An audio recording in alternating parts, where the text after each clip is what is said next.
So welcome everybody. I can see attendees starting to arrive. And as we do that, I'd like to welcome you to this webinar of the Texas Mexico Center. My name is Jenny Purdy. I'm the director of the center. Thank you for joining us. And thank you to both of our guests today. We are very, very excited to learn more in today's very timely conversation about our border, a very specific sector of our border. Our speakers today are Senior Fellow of the Texas Mexico Center and Director of the Mosbacher Institute for Trade, Economics, and Public Policy at Texas A&M, Dr. Raymond Robertson. Welcome. And thank you also for your time and for being with us. U.S. Border Patrol Acting Chief Agent for the Big Bend sector, Matthew Roggow. Chief Roggow, thank you so much for joining us today. As you all know, the border is large. The U.S.-Mexico border is huge, and Texas has the largest portions of it. Within the Texas-Mexico border, the Big Bend sector actually has a huge part of it too. It's around 517 miles of riverfront, which is part of the international boundary between the U.S. and Mexico. Maybe some of you have heard lately in the news that there's been a lot of movement around the Big Bend sector of the border in terms of migration. So we're hoping to get a better understanding today, and how better than to listen from people on the ground every day to tell us about the realities and also maybe the challenges and also maybe U.S.-Mexico cooperation. Is it happening? What needs to happen still? Because certainly they're our neighbor and we definitely have to take them into account whenever we have these conversations. So thank you both. I will remind our audience to please use our Q&A feature in your chat to send us your questions throughout the webinar. There will be time for Q&A. So with that, I will leave the screen and let you begin. Thank you so much for joining us. Thank you so much, Jenny. You do such a wonderful job directing the Texas Mexico Center, and all of us owe you a huge debt of gratitude throughout Texas, because the Texas-Mexico relationship is really critically important, and the work that you're doing to help us understand that better is really critical. We want to thank you so much. I also want to thank you and the team for organizing this event. I agree that this has been in the news a lot lately, and I think part of the issue is one of the things I've heard recently is that when we're quick to anger, we are slow to understand. And what we'd like to do is take a little step back and just try to understand the situation that is actually happening on the border from someone who's actually had an amazing career on the border and protecting our country. And I will say that the first thing that is really important is to Agent Roggow, to thank you for your service to our country. And it really is important to all of us. We all owe you a tremendous debt. And I realize that you've had a very colorful career.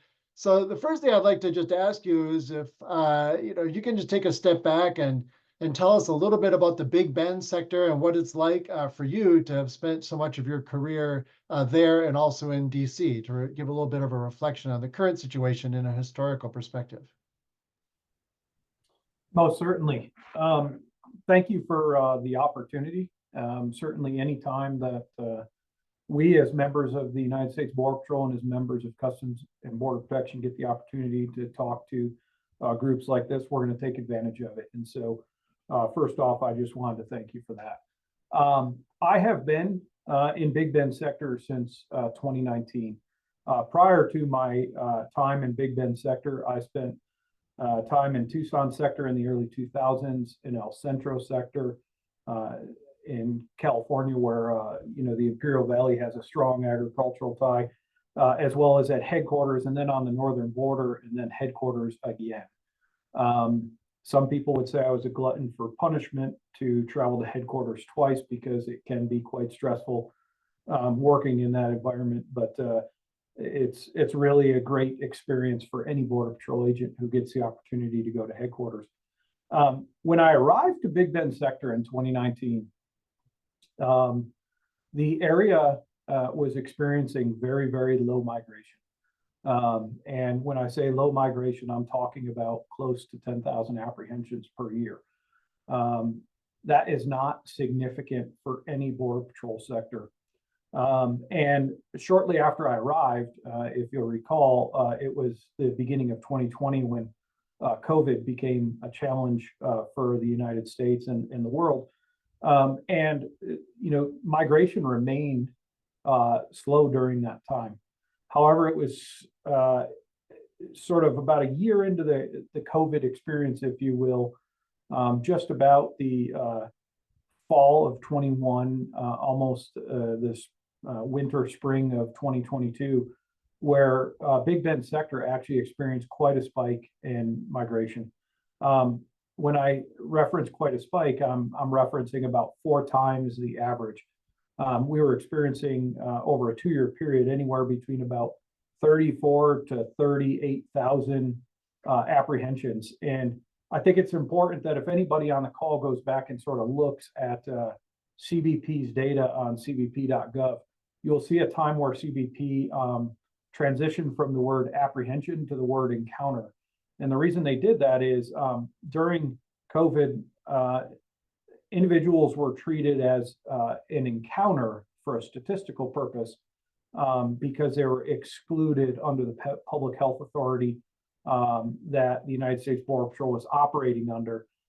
Anybody who was apprehended was a Title VIII apprehension, which refers to the Immigration and Nationality Act. Since that time, we have had two pretty successful investigations into some organizations that were operating in our most busy corridor out to Van Horn. And these are also available via some press releases from the U.S. Attorney's Office and Joint Task Force Alpha. Essentially, our agents did an outstanding job understanding who the smuggling organizations were that were recruiting these individuals into Central America and bringing them, facilitating their travel through Mexico and across the United States border and into whatever destination it was that they chose in the United States. And really, those two successful investigations had a significant impact in the area where more than 70% of those apprehensions that I spoke to in 2021, 2022, that caused the increased migration pattern we saw within this sector, they were attributed to those organizations. And those organizations have been successfully mitigated and many individuals jailed for their criminal activities associated with alien smuggling. So these organizations, part of them, how tied in are they to the Mexican drug cartels, for example? I mean, have you been able to establish how they came about and what their roots were? So what we have witnessed is individuals taking advantage of opportunities.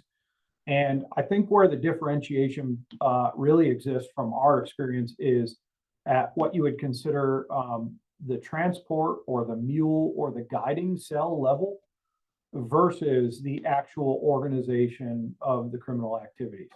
So just taking, for instance, one of the larger organizations that we're dealing with, you may have heard, CJNG in some areas down in Laredo or other parts of the border. You might have also heard about the Sinaloa cartel. What we're dealing with here is a faction of the La Linea cartel. And our experience is that while the individuals responsible for moving migrants are typically not responsible for moving drugs, and individuals responsible for moving drugs are typically not responsible for moving the migrants. However, they're working for one organization that has many plaza bosses situated along our border with Mexico, who call the shots or direct the activity, the migration and the movement of contraband across the U.S.-Mexico border. So have you noticed that this change has made it more difficult to basically protect the border or stop these border crossings, or has it made it easier to identify the sources and therefore maybe easier to interdict a little bit? So let me unpack that question a little bit. And the reason I say that is there's probably a difference between apprehension and detection. From a detection perspective, something we're seeking all Border Patrol agents to engage in through whether that's sign cutting activities, deploying, radar and camera capabilities that are mobile, or the static deployment of some of our radar and camera capabilities or our underground sensors and imaging sensors.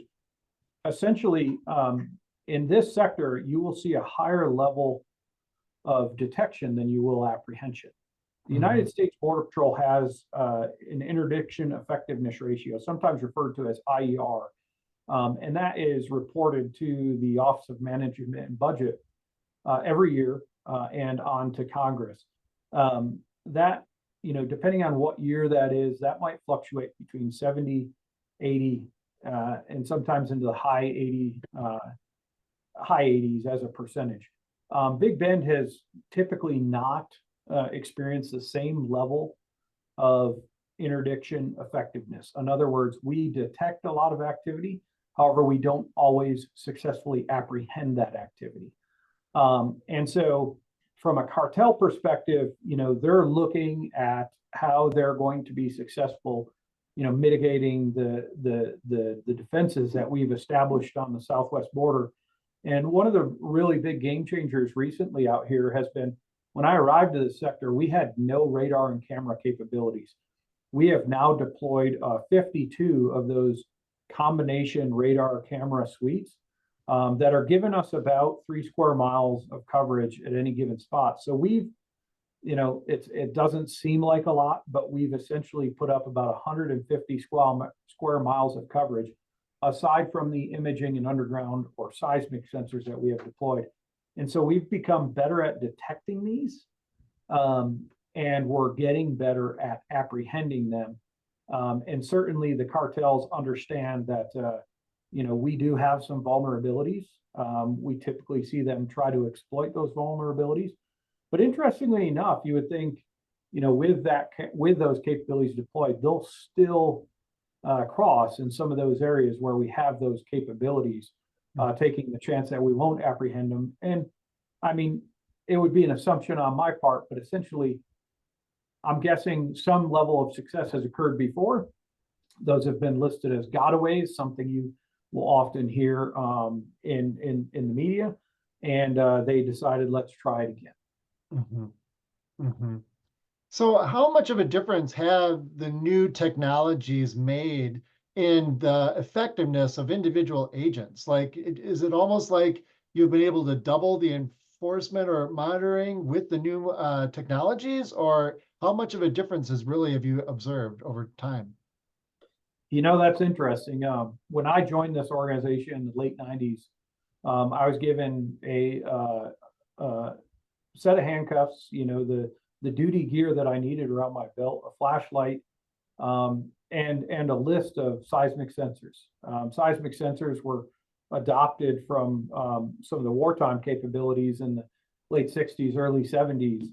And so that was about what we had. I recall the first scope truck that I got into, you breathed about as much diesel exhaust fumes as you did observing things, because it was 1980s military technology. When you look at where we have come over my time and my career, I mean, we now have these essentially, AI capable autonomous surveillance towers, which alert agents to the activity, and we are out there deploying our agents with what's known as the TAC system, or the Tactical Awareness Kit. And that Tactical Awareness Kit, or TAC as the agents refer to it, is their cell phone with a specialized capability that provides them with images of activity that they should go out and investigate. And these towers, certainly they can pick up a jackrabbit, but they don't alert the agent to the jackrabbit because they recognize it as a jackrabbit and not as an item of human interest. And so it's really come a long way in the past few years, and we're in a situation where we've given the agents so much capability. Now it's a matter of ensuring we have enough staffing that can get there in a relatively short period of time before those individuals have moved on. Because once they've moved on, we have to resort back to our traditional capabilities of sign cutting and understanding where they might potentially arrive to some other highway for the purpose of getting into a vehicle and furthering their journey into the United States. And so it's come a long way, a long way. So you worked on different sectors of the border. So I'm interested to kind of hear kind of different impressions you've had, like how different are different parts of the border, and what are some of the key differences that make Big Bend special relative to others? So I think there's a few different things that are important to understand. There is some level of activity that is naturally driven by urban environments. Okay, the infrastructure that exists in Mexico on the border and the infrastructure that exists in the United States on the border is pretty important. And I won't say to successful smuggling, but rather to smuggling, because if individuals can come and wait in a region in Mexico for a period of time, like shelters or those types of areas, small hotels, you name it, they have the opportunity to wait us out until such a time where they feel like the advantage is theirs. In these rural environments, much like the rural environment I started in Sonoyta, Arizona, Sonoyta, Arizona has the San Rafael Valley as part of their AOR. And so it's essentially an area between the Patagonia Mountains and the Huachuca Mountains. There's a valley that exists in between. It's much like the high desert ranching community of Big Bend. It almost felt like I was coming home at some point. Probably the biggest difference is the Rio Grande exists here in Texas, and the Rio Grande does not exist in Arizona.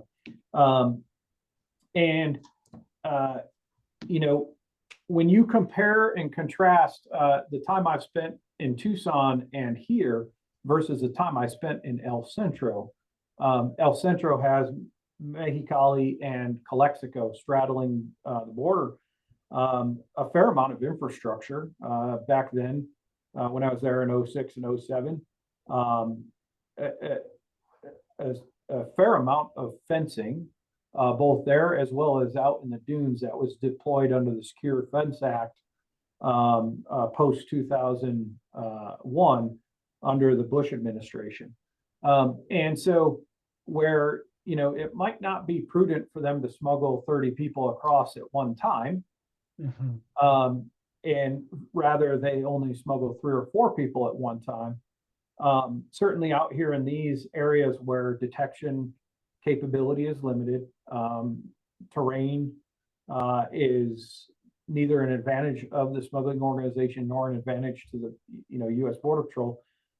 We do see the larger groups, the opportunity to smuggle more individuals per venture.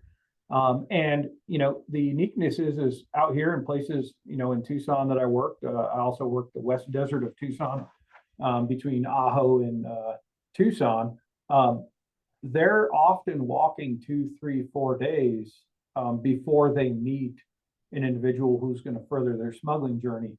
And that can also be characteristic here in Big Bend, depending on where they choose to enter. Whereas in El Centro, the smuggling event is 2-3 minutes in that urban environment. And then they wait for their opportunity to move individuals via vehicles past the checkpoints that sort of prevent egress from the immediate border region into different parts of the United States. Sure. So I'm wondering, and a question came in about different technologies that you think would be helpful, like face recognition cameras, or are there other technologies you'd like to see added or deployed to your work at the border? So that's an interesting question. Certainly, U.S. Border Patrol agents always benefit from some amount of technology. I think what's really critical to the discussion of technology is where does it suit the organization best? Because spending spending money on technology for 2,000 miles and assuming that that technology is appropriate in each location becomes a really challenging thing. Our country certainly can't afford that, and it's probably not the best use of resources. We have seen, a lot of different technologies come into the workspace. I talked about the automated surveillance towers. There's also an effort to bring AI to some of the existing surveillance towers, making them less human capitally required. We've had some very successful UAS operations, or unmanned aerial surveillance operations. We've also seen them to be very successful at a user level, utilizing technology from a ground-based position, launching and recovering devices in the span of 30 minutes to 2 hours to key our agents into where those individuals will be. We've also seen some very successful seismic capabilities, both from a linear perspective as well as an individually placed perspective. And so each of those have helped agents become better, but there's also the aspect that I think is seldom talked about. And my good friend, John Modlin, who's the chief of Tucson, Arizona, the Tucson sector, one of the challenges he has is as agents encounter groups are instructed to all run in separate different ways, and then get back together after the Border Patrol has, left that area. And so, typically speaking, his group might encounter, or his agents might encounter, a group of 10 walking through the Baba Kiveri Mountains that separate the 3 Points area from the Sells, Arizona area. And because it's 2 agents, they end up catching 4 of them. Meanwhile, 6 individuals remain in the desert, having absconded from that initial capability. And getting up into those mountains and out of those mountains is pretty arduous for both, the smugglers, the individuals being smuggled, as well as the agents.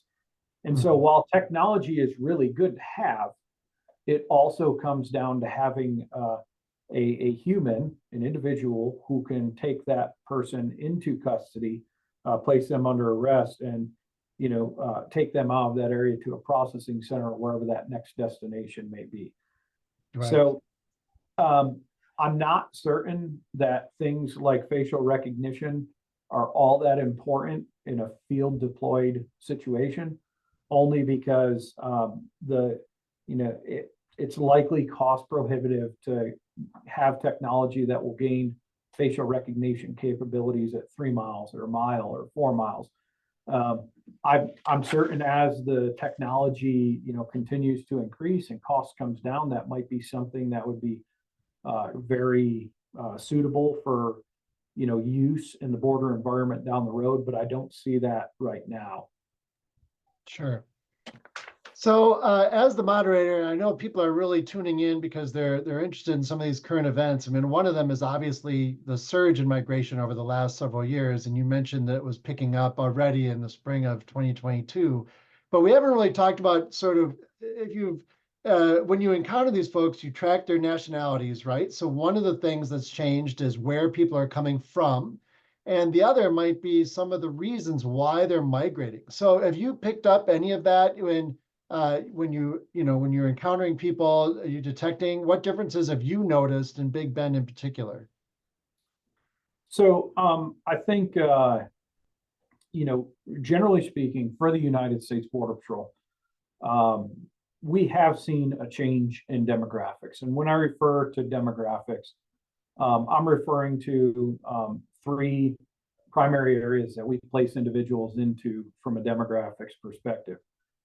That is single adults, individuals who are migrating by themselves, unaccompanied children. Those are juveniles younger than 18 years of age, who are eventually transferred to the custody of the Office of Refugee and Resettlement at HHS, as well as family units. And so family units, sometimes there's a little bit of confusion about what a family unit is.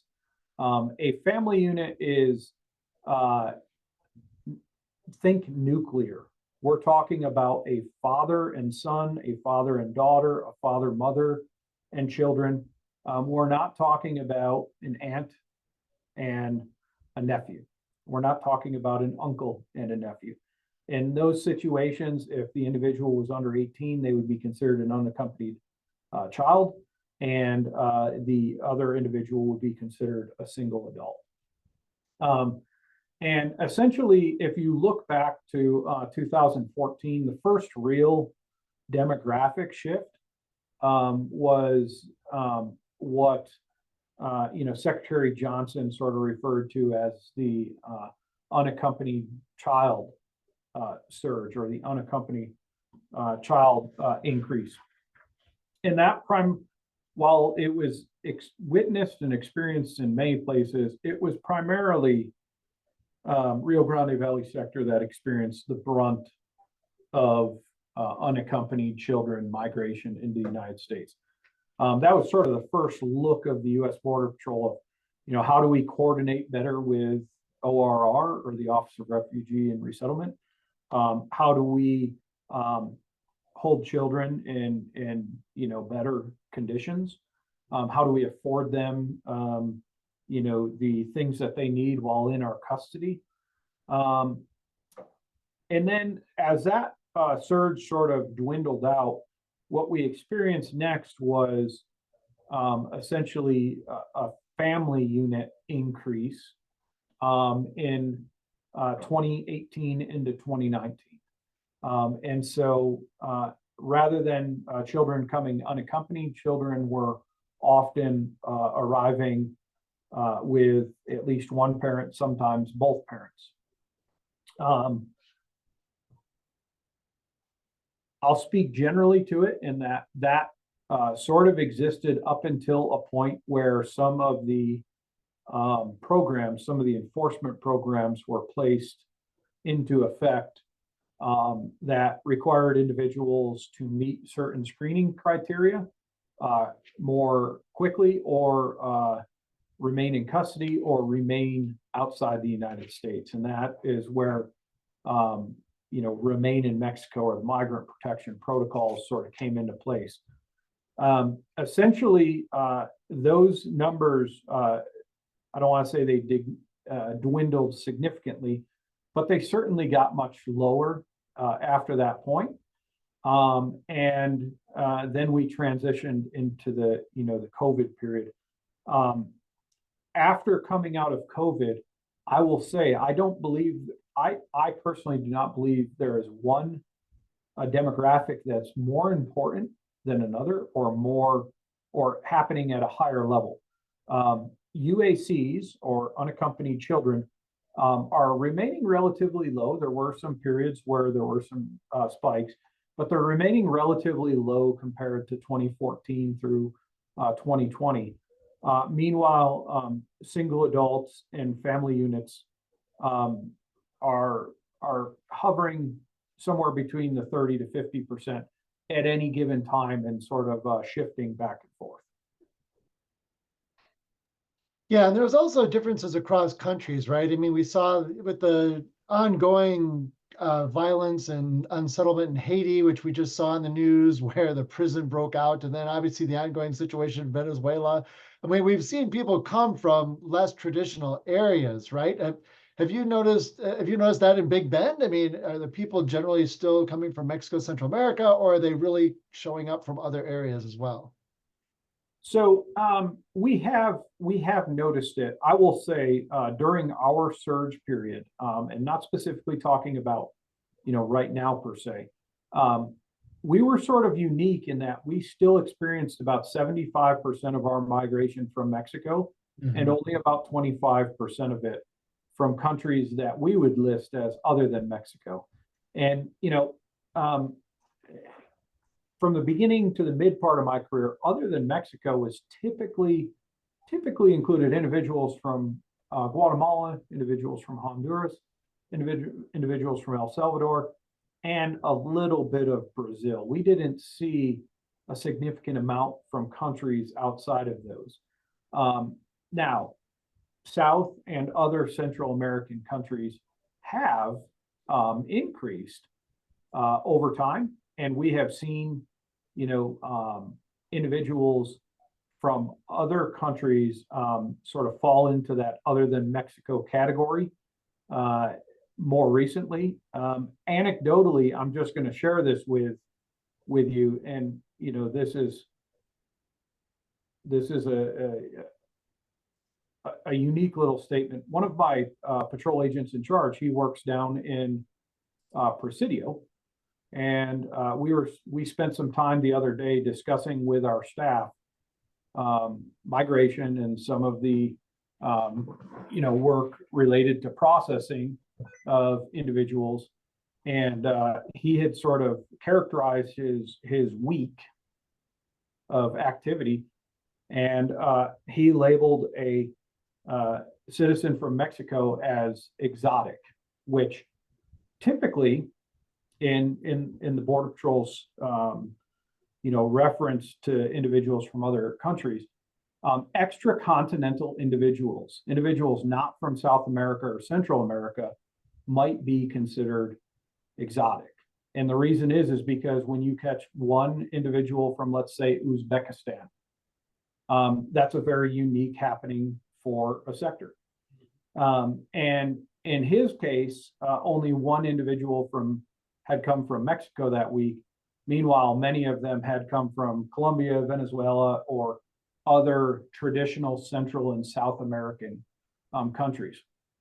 Now, while I say that, and while I characterize that, I do want to tell you that we are still about 75% individuals from Mexico and about 25% individuals from other than Mexico. A lot of the smuggling that's occurring out in the more desolate and rural areas of Sierra Blanca, Van Horn, or Sanderson, Texas, we're experiencing, many individuals from the country of Mexico making illegal entry into the United States. Now, if we sort of characterize the past few years and we look at where migration has surged, you referenced Haiti. Certainly in 2021, Del Rio experienced a significant influx of individuals from Haiti. We've also seen, experienced or, apprehended a significant amount of people from China in San Diego. A significant amount of individuals from different countries in Africa out in the Ajo, Arizona area. So, and one would turn around and say, well, historically, these things have been, related to an urban environment, Del Rio and Ciudad Acuña, Eagle Pass and Piedras Negras, Imperial Beach and Chula Vista with,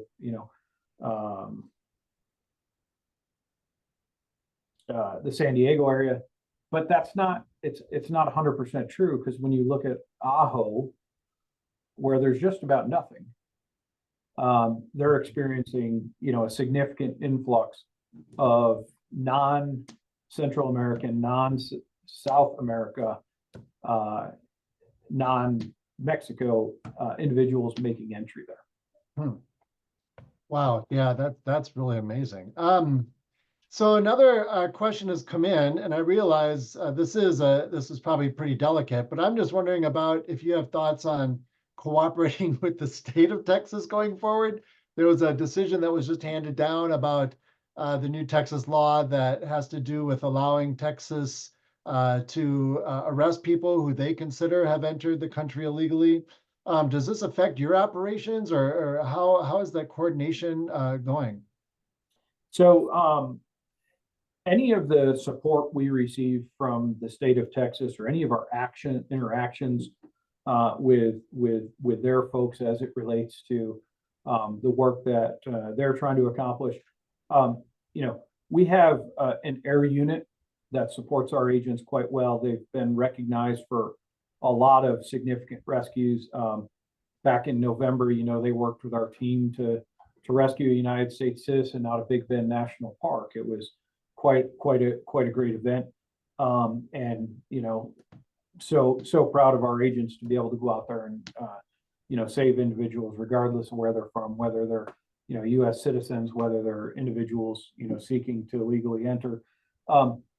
Outside of that, the state of Texas has not taken any significant efforts to perform any type of activities in our AOR.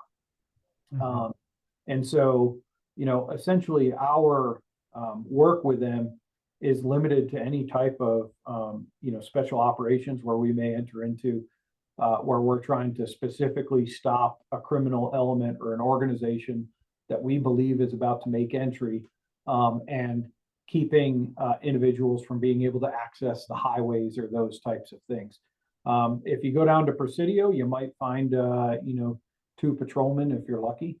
And the same might occur in the rest of our AOR. The reality is where the state of Texas is, sort of in the media as it relates to border security, and what they're doing here are 2 completely different things. Mhm. We had another question that was coming in about, you had mentioned the organization of migrant smuggling, right? And how the rise of organized smuggling has risen. What kind of strategies are you thinking about? And obviously you don't want to reveal anything secret, right? But what kind of strategies might be most effective at disrupting the organizations? And how would that affect the migrants per se, right? If you know what I mean, like, there might be some repercussions, right? When the migrant smuggling gets disrupted, a lot of times it's the migrants who would pay. But we're kind of thinking about strategies to disrupt them, at the same time making sure that the migrants themselves aren't put more at risk. So certainly, we're always trying to gain as much human intelligence as we can. And the reason we're always trying to gain as much human intelligence as we can is because somebody who understands what the organization is trying to do, or has an awareness of how the organization is beating us, is absolutely critical to us. So we spend a lot of time in custodial settings performing debriefs. Individuals who are apprehended, we spend a lot of time leveraging the criminal justice system to understand from them, 1, how they're beating us, 2, who might be involved. And then there's another aspect of this, which is, we live in a digital world. And there are a lot of people with digital assets. The point at which they come, under scrutiny for criminal prosecution, certainly there's opportunities there with a petition to the court for a warrant to turn around and utilize the information that they may have that we wouldn't otherwise have were it not for that warrant and that criminal activity, to try to understand how these networks operate, who they're connected to, where they're taking individuals to, what our partners in other areas can do for us, whether that's Homeland Security investigations or working with other law enforcement entities that have come on board to investigations. And I think that is probably the most critical aspect of being successful in taking down these organizations, is getting the attorneys and the courts involved as early as possible,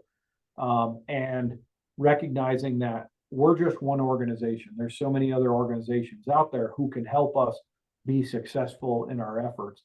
And so really, for us, it's focus on what that human intelligence is, and focus on the analysis that can come from understanding where an individual has been, who they've communicated with, where they've received funding, where is that money coming from?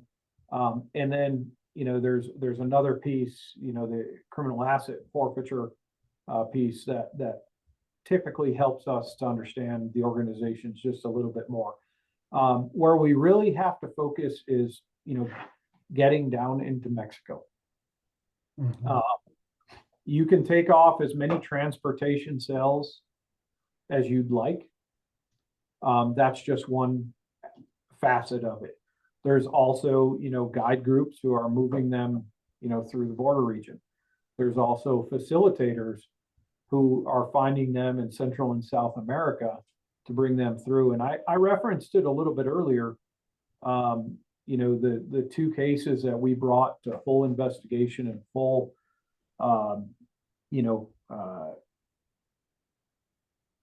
full criminal justice activity out in the Van Horn AOR, where if you go back and look, we actually indicted and experienced the international transfer of individuals from Guatemala who were, benefiting from this criminal activity and facilitating the smuggling. And I think if you really look at, where the administration has pointed their efforts, the administration has pointed their efforts in trying to mitigate the smugglers as much as possible by doing things like CBP-1 and allowing individuals to apply for asylum or entry into the United States via that platform.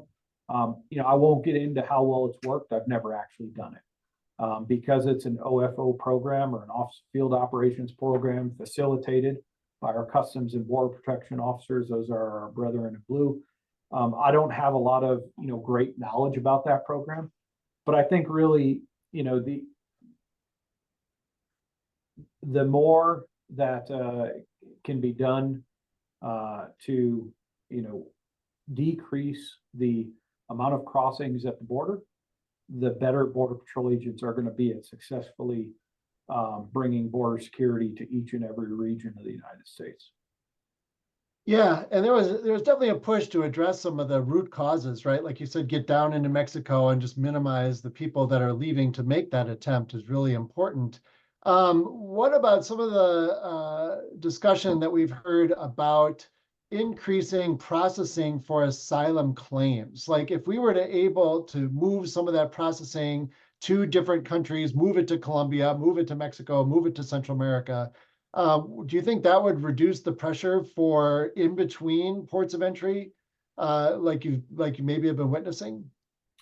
So I'll share an anecdotal piece, and then I'll share a little bit more beyond that anecdotal piece. The other day, one of our fellow chiefs was talking about the expedited ER process and the enhanced expedited removal process. And the E for enhanced sort of references the idea of looking at credible fear claims on a much faster scale, and then moving individuals into merits hearings in front of an immigration judge on a much quicker scale. Mm-hmm. What they had experienced in this sector was that the faster they got through the EER process, or the enhanced expedited removal process, and the hearings associated with it, they found additional individuals dropping out of the process because of some level of disbelief that their merits would be considered under the current asylum provisions. That's just an anecdotal piece. Really, the people who would be best to talk about the percentages or what is actually happening is really CIS and EOIR, because they have those two pieces. Citizenship and Immigration Services conduct the credible fear screenings, and the Executive Office of Immigration Review conducts the merits hearings process. There is no doubt that the amount of individuals crossing and the amount of support that they have for those areas is unequal and unbalanced. There's no doubt about that. How that would sort of impact the U.S. border, you have to sort of remember, transnational criminal organizations are there to make a profit. And their messaging to individuals versus the government's messaging to individuals, who are they going to believe? Yeah. It's so much more than just one little piece.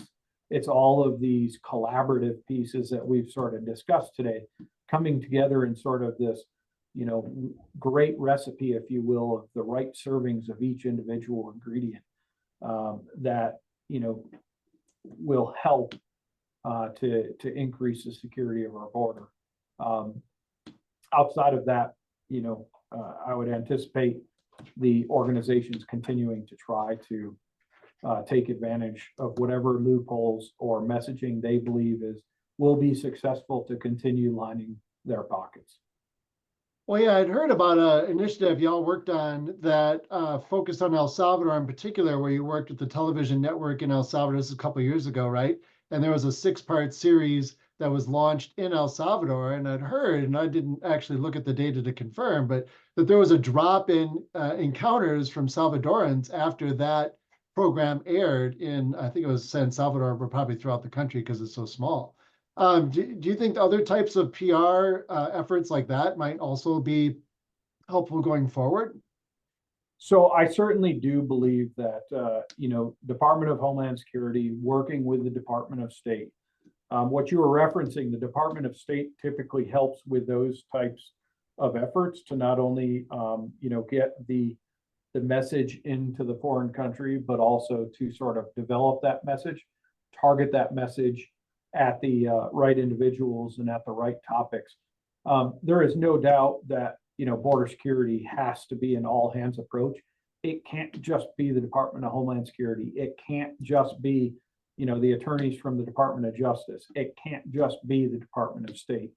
And more importantly, it can't just be us, the United States. I mean, I think one of the things that we don't talk about enough is sort of the relationships that we have with our government of Mexico counterparts in the immediate border region. It's not just those individualized relationships we have, but it's also the national relationships that we foster, because they're suffering to some extent too through this increased migration, placing strain on their resources within their country.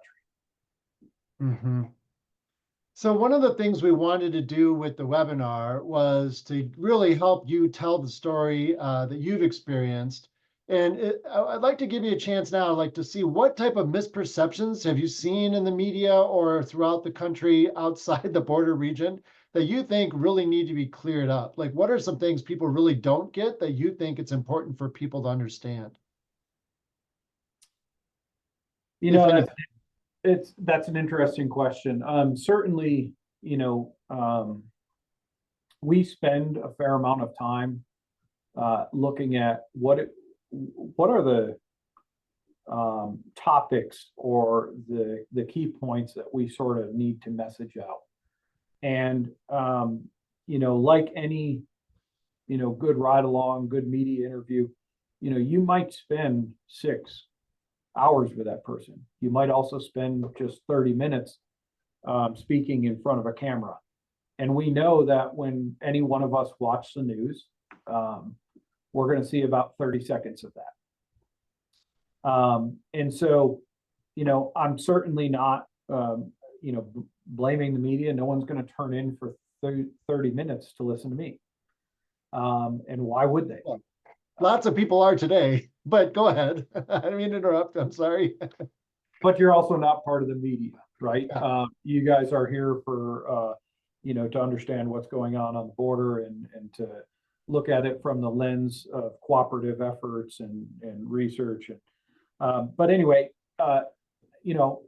as I mentioned, about 30 seconds of that is going to make it onto the next article. before they move on to the next article. The reality is there is a lot of misunderstanding. There is a lot of different information out there. I think, I won't sit here and turn around and tell you one media outlet's better than the other or one media outlet's worse than the other. I recognize that they are, selling, their media to a set of subscribers or, individuals tuning in. I think really, activities like this where, we can talk to Congress or we can talk to academia or we can talk to, individuals who live, work in the border region through our community, liaison efforts, our outreach efforts are pretty critical. And those are the things we have to keep on doing in order to be successful and share what is essentially the ground truth for the border. Mm-hmm. Absolutely. Question came in. Now we're closing on the end of the session, so I want to make sure I address some of the questions that are coming in. But one was asked specifically, can you talk more about current or future collaborations with Mexico that Big Bend has undertaken? You mentioned that cooperation, right? But are there specific collaborations? Certainly. So our efforts are really focused on about 3 or 4 different areas. One of those is, we recognize that making the border a safe environment is important for both countries. So we spend a fair amount of time meeting with our counterparts to discuss border violence protocols. Why? How are each of us going to respond? What level of information, is being shared? Making sure that it's sort of the safest environment we can. 2, we spend a lot of time collaborating on, rescue and identification of individuals. Certainly, we're looking to rescue any migrant who's taken advantage of by smuggling organizations. If you can't keep up, they will leave you behind. And when they leave you behind, our organization, our agents are typically responsible for 2 things, not just one thing. It's not just interdiction of the group, it's rescue of the individual left behind. We also spend a fair amount of time just sharing regular information or daily information on what we're witnessing on each side of our border. They're very responsive to us as we are to them. And that's because we both recognize that if we want to be successful, we have to work at this together. And then really the fourth thing is we spend a fair amount of time working on both messaging as well as demonstrating through mirrored patrols that both of us are interested in understanding how the cartels are exploiting the border and finding where area, the newest areas of crossing or the newest drive-through or where individuals are seeking to, exploit our capabilities.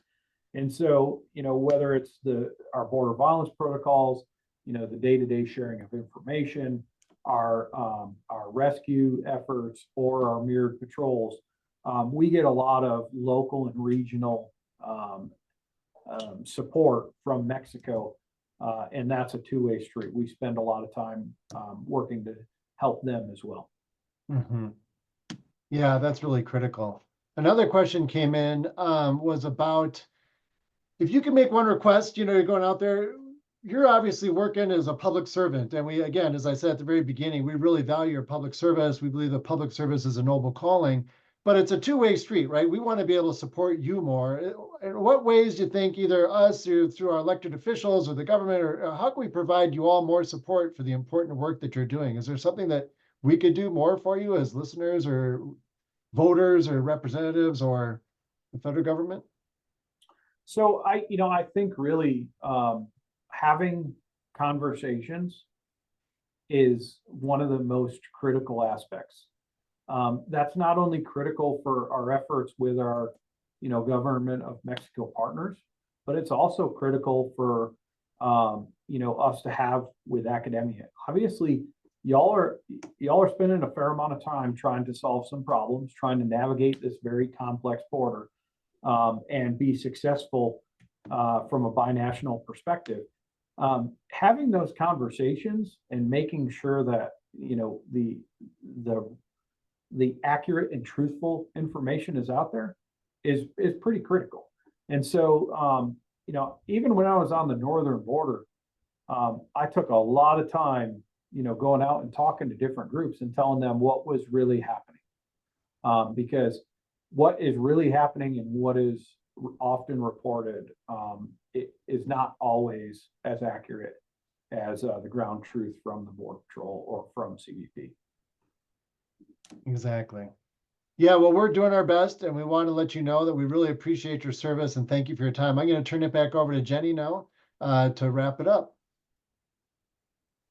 Echoing that, Raymond, thank you so much for your time, for talking to our audience about the realities at the border in your sector right now. And Raymond, also, thank you so much for this meaningful conversation, all these questions. Like you said, Chief, conversations are critical. We believe in that here at the center, and hopefully we can continue to have these discussions in order to see what we can all learn and what we can continue to do.